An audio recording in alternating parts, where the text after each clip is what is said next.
Keputusan Kabinet membenarkan lepasan UEC memasuki IPTA kini jadi perhatian ramai.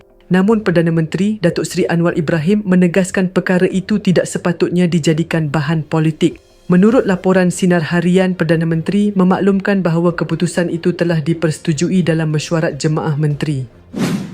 Dunia sekarang semuanya nak kaitkan dengan politik. Kenyataan telah dikeluarkan semalam bahawa Kabinet bersetuju dengan syarat pemegang UEC perlu lulus sijil pelajaran Malaysia bagi mata pelajaran Bahasa Melayu dan Sejarah. Jadi kita beri ruang walaupun mungkin memerlukan beberapa kursus perguruan kerana sebelum ini perkara itu tidak dipersetujui.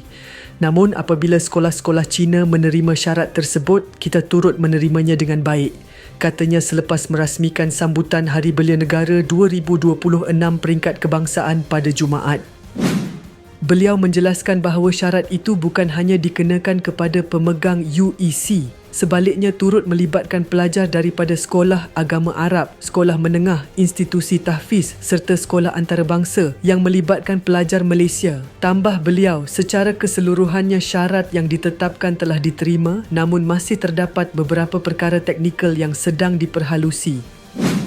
Dalam perkembangan sama, Ketua Pemuda UMNO, Datuk Dr. Muhammad Akmal Saleh berpandangan bahawa kemasukan ke IPTA perlu terus berasaskan kelayakan SPM tanpa sebarang pengecualian kepada mana-mana aliran termasuk UEC dan tahfiz. Katanya, setiap pelajar yang berhasrat menyambung pengajian ke IPTA wajib menduduki peperiksaan SPM selaras dengan dasar pendidikan negara.